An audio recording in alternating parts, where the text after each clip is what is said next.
Anna Rook is in her late 20s and has a severe anxiety disorder that impacts her life in many ways. The only person she relies on is her elder brother, Conrad, who is dying of pancreatic cancer. They have no family besides each other, which is why Conrad is always worried about his sister. Moreover, the siblings hide deep secrets in different corners of the house and are always wary of who they let inside. One night, we see Anna playing with an old key alone in her room. Suddenly, she hears a strange noise coming from the dark, but it turns out to be Conrad sitting outside. He calls her to join him, but Anna rudely declines. The truth is that she hasn't left the house in over 10 years because of her anxiety disorder. The next morning, they are joined by Conrad's lawyer, Charlotte. She has been called to discuss Conrad's will and what Anna will get after his death, but Anna is not ready to have that conversation yet. Then, we are introduced to Dan, a delivery guy who brings food for the family every morning. Other than Conrad, Dan is the only person Anna enjoys talking to. He is kind and has won her heart over the course of time he has been working for them. As they chat, they hear a loud thud from Conrad's room.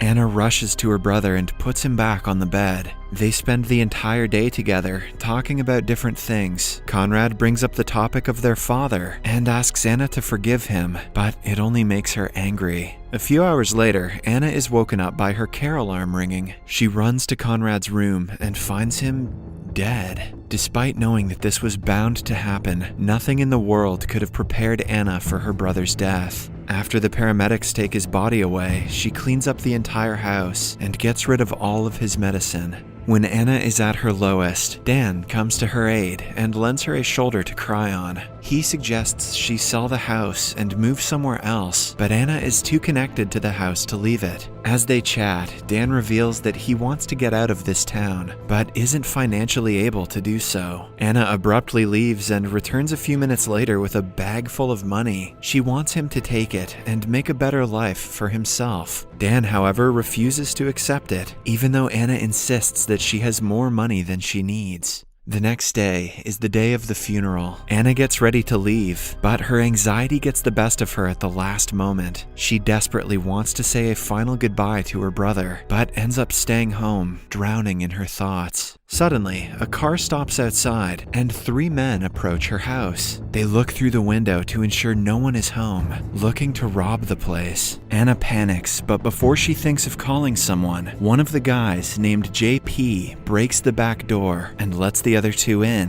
JP seems to be the leader, while his brother Vance and friend Perry are his accomplices. The robbers are under the impression that Anna is at the funeral, but the kettle makes a noise and makes her presence evident. She quickly runs upstairs while the guys start looking for her all around the house. Perry finds her hiding in the bathroom, making her run downstairs. Before he catches up to her, Anna gets to the front door. She can easily run outside and save her life, but she freezes because of her anxiety. JP carefully closes the door and asks her why she didn't escape. She also had a chance to call the police when she was hiding upstairs, but she didn't. The truth is, it's because she's dumb. The guys think it is strange, but all they care about is the money she is hiding somewhere in the house. JP and his brother Vance continue looking for the money, while Perry keeps an eye on Anna. She tells him about her anxiety and how she hasn't stepped out of the house for over a decade. Perry is fascinated by her and wants to check if she is telling the truth for his own entertainment. He forcefully pulls her outside, causing her to pass out. When JP picks her up to help her, Anna wets herself. Vance is asked to take her to her room and get her cleaned, as the other 2 search for the bag of money. They ultimately find a basement with 2 doors without handles. The doors surely lead somewhere, but are impossible to open.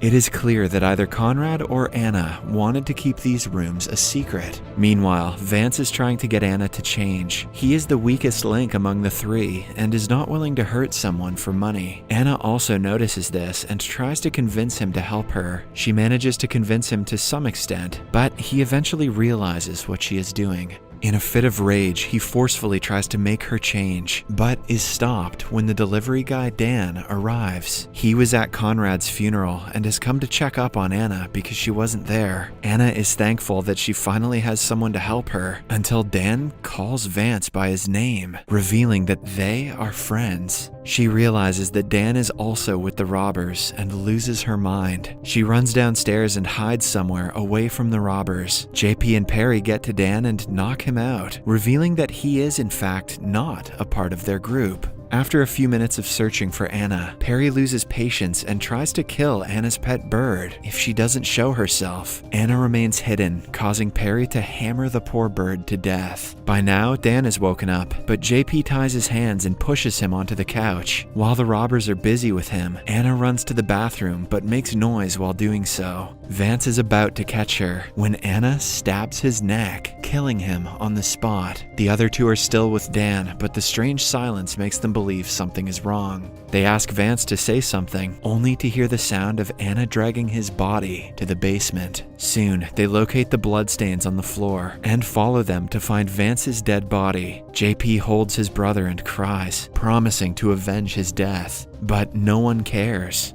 The mission turns into much more than just a robbery for the surviving duo. Just then, Perry notices Anna behind a door, but she locks it before he gets in. After that, she runs into her room and brings out the key she was playing with at the beginning of the film. The key is then used to open a console that consists of a lever. Upon pulling it, the stairs to the basement retract, trapping Perry and JP inside. Anna checks on them to make sure that they cannot get outside. Some time passes, and the robbers try to break the doors in the basement to get out, but it has been made to withstand any force. Outside, Dan reveals that he is friends with Vance and had told him about the money yesterday. He feels awful for doing so because he didn't know it would lead robbers into her house. Anna still refuses to untie his hands and asks him about Conrad's funeral. He tells her how it went and inquires about what Conrad would have done in a situation like this. Anna thinks about it for a while before breaking his finger and bringing him to the basement door. Since the stairs are missing, he is standing at the edge of the wall. Anna asks him to prove his innocence by jumping into the basement, and when he refuses, she pushes him herself.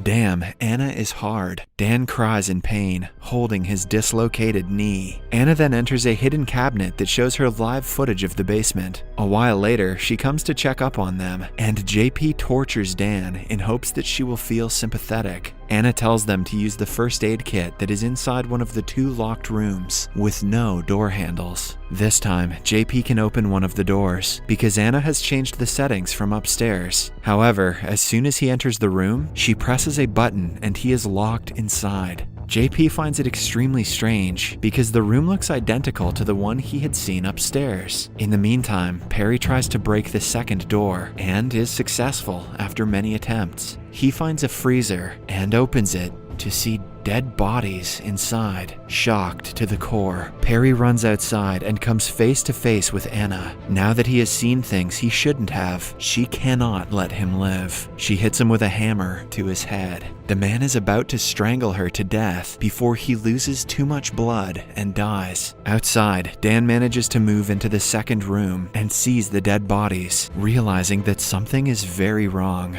At the same time, Charlotte comes to check up on Anna because she hasn't been picking up her calls. Anna pretends like everything is fine and makes up an excuse for the noise coming from the basement. Charlotte doesn't think much of it and leaves after making sure Anna is okay. After her departure, Anna goes to the basement and finds Dan by the freezer. She puts him inside a cupboard, which leads him into the room where JP is locked. The room has a one-way mirror that she uses to keep an eye on them. JP figures this out and tries to break it, but Anna informs him that the glass is bulletproof. She then makes him wear a shirt out of a cupboard. It turns out that Conrad and Anna used to drug men and lock them inside this room. Then, Conrad joined the victims through the cupboard and tortured them while Anna watched through the mirror. JP wants to know the reason they replicated the room and whose shirt he is wearing. It is then revealed that Anna's father used to assault her even when she was a child. Then, one day, Conrad strangled their father to death and became her hero.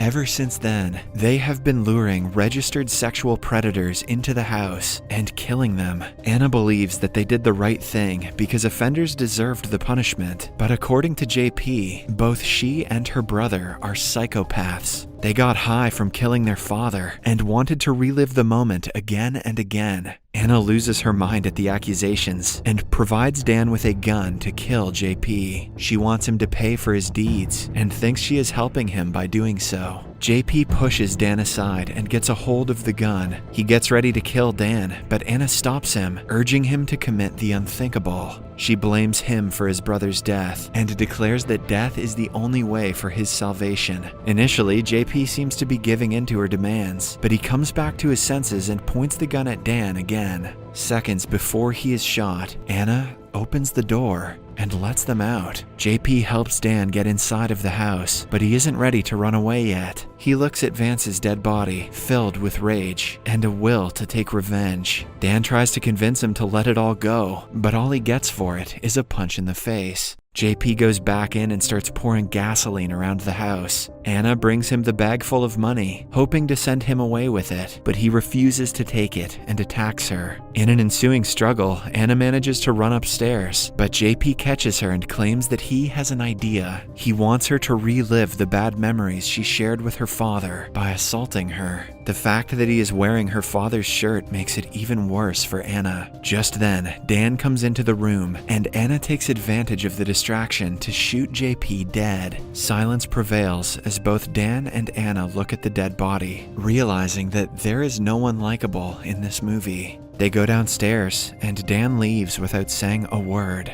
Anna stays in the living room for about an hour before she finally decides to step out of the house. At last, she has left her fear of detachment behind and can exist outside of the house without hyperventilating. Oh goody, now she can be a serial killer for real. In the final scene, she lights the house on fire and walks away. Subscribe for more videos like this, turn on notifications, and leave a like to help the channel out. Thank you for watching.